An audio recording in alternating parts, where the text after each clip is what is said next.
So ASCII 2 is a, it stands for, let me actually put it right here. Let me add a new page.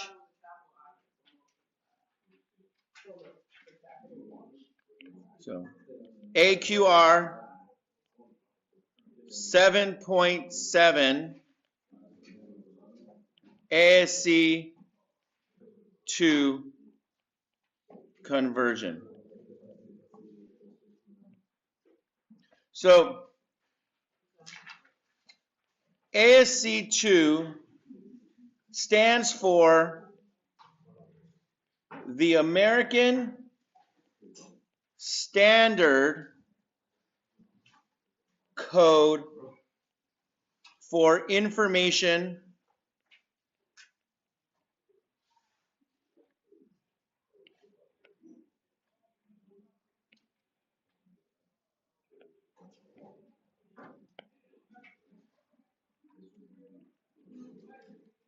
Interchange.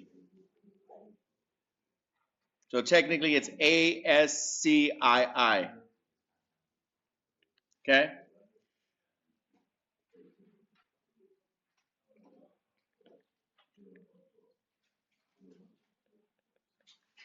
Well, recorded in 8-bit, which again is 2 bytes, or sorry, 1 byte.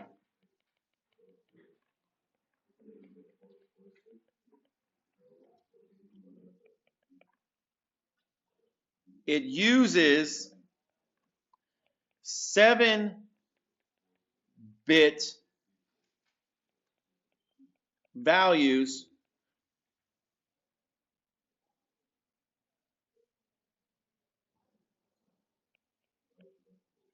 for English letters, numbers,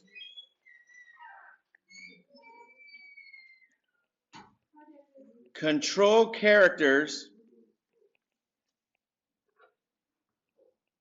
and common symbols. Okay? So, something to note, 0 through, so the first, there are 128 possibilities because it's 7 bits. There's 128 possibilities, all right? Which means that it's ranging for binary 1, 2, 3, 4, 5, 6, 7, 8 through 0, 0, 0, sorry, 1, 2, 3, 4, 5, 6, 7. And what I'm referring to here is that these are the only numbers that are going to be used, okay? And this is for binary. This isn't binary. These over here are the only ones to use because basically this 0 is telling us that we're English. Okay? So the first binary value being 0 just means that it's English. And then it goes into the other ones. This is how your computers type and restore and record information. Every single time you type in a letter, it was basically, or it is in this conversion, it is representing zeros and ones. This right here in hexadecimal, it converts it to zeros and ones, hexadecimal as well. It'll send the information off. And then it's received from the other computer, from your email as zeros and ones. And then it converts it back to the actual English letters and symbols that you're used to seeing. So you type something and you type in the letter capital H. And capital H, if we look at this in binary for capital H, capital H is 0, 1, 0, 0, 1, 0, 0, 0, and this is it in binary, which is the same thing as 48 in hexadecimal. So to make this easier on you, I'm just asking you for it written in hexadecimal. It's on the opposite side. So 48 in hexadecimal represents the capital letter H. The lowercase symbol I is 011010001, which is, again, that's in binary, which is the answer in hexadecimal 69. So HI can convert to 010010000 011010001. This is what your computer sees. Okay?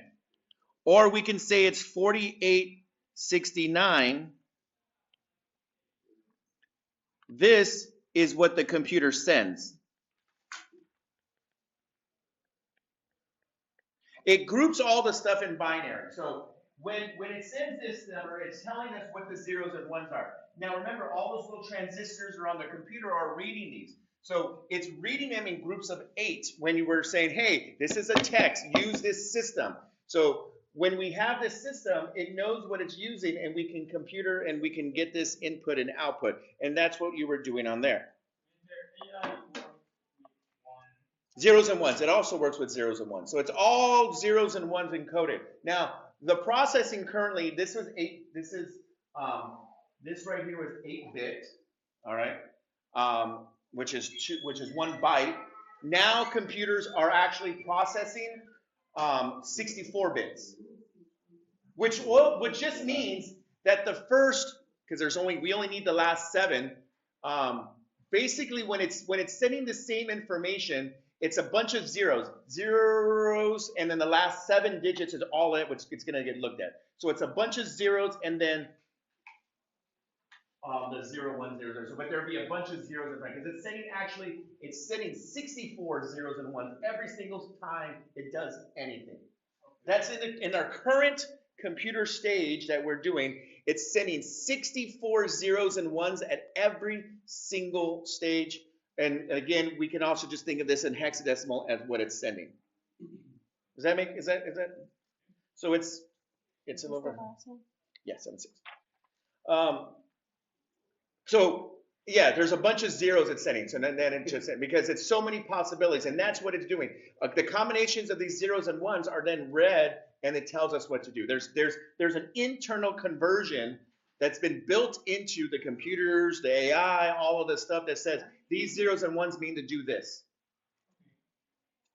And again, it's sending trillions. It has the space and processing to process trillions in this times bits at a time. I said this wrong. This tells us the language.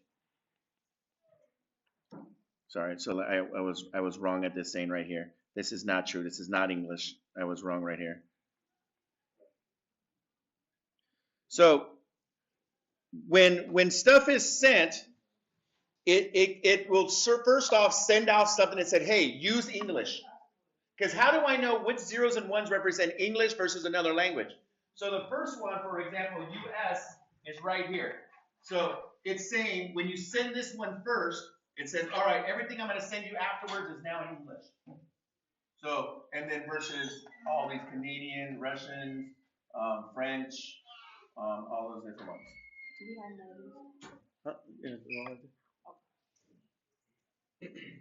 notice? Then we have right here, through 47, these are all special characters.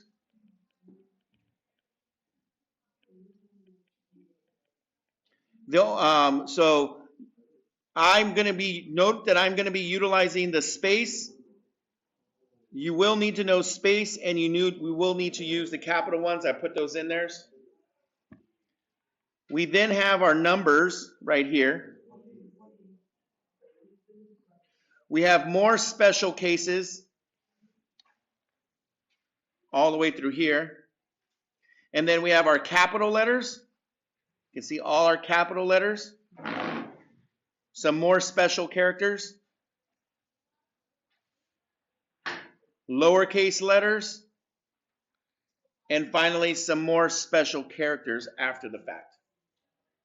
So what your computer sees is technically a bunch of zeros and ones, or it's going to send the information in hexadecimal because it's more compact in regard to sending. But when it sends 53, it knows 53 is 01010011. And so it's turning off and on these different transistors, and then it spits out, and that's how your computers are able to send data.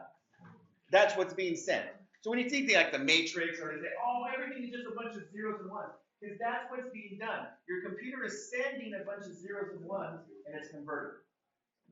Now, to make things easier for you, I'm going to ask you just to write and record in hexadecimal, because I felt that if I did it in binary, there's so many different zeros and ones that you can make an easy mistake. But there shouldn't be that much of a mistake if I just stick in hexadecimal.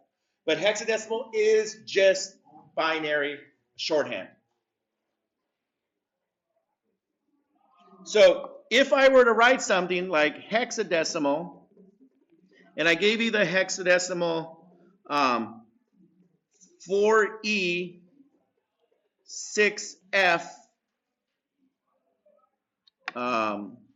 21, when you read these, we know that their computers are going to read these in buckets of 2. And we need to convert this to its characters using this chart. So if I look at 4E in hexadecimal, I get, what do I get? N, capital N. I put SF. What did I put SF? Or 6F. I don't know why I said that. 6F. 6F is lowercase o. And 21 is, if I look at this up, 21, hexadecimal 21 is exclamation point. So my answer for this problem is like capital N, lowercase o, exclamation. No! 6365, which when you break it up into 2 gave us what? Nice, with a capital N. It was nice. Did that on purpose for you. With a capital N versus lowercase. All right? So what you can expect, and all I'm going to be on this last little topic is convert text into the hexadecimals. Or if I give you hexadecimal, tell me what it is in regards to the text. That's the last lesson that I have for you for this unit. Again, you have a practice, or you have I'm going to give tomorrow a practice, and then Friday, if you can take the extra credit exam. It's only extra credit. It'll be, what is it? It'll be 3 or 4 quarters. Like the quarter. It'll count quarter 4. We're in quarter 4 now. No, I'm not, but like the test. The test will count towards extra credit for quarter 4. So that when you get the next exam, I'm going to add those points, up to 25 points, onto that quarter 4 exam. Does that make sense? There'll be 5 problems, or basically. There's one of each problem. Because don't we already start at 100? So like the extra credit would do what? So if you got 100 on the next exam, and then you got 100 on this, then you would have 125%. That's possible. That's possible. Your grade will be through the roof. All right. So that's what I have for here. If you have time for your other homework,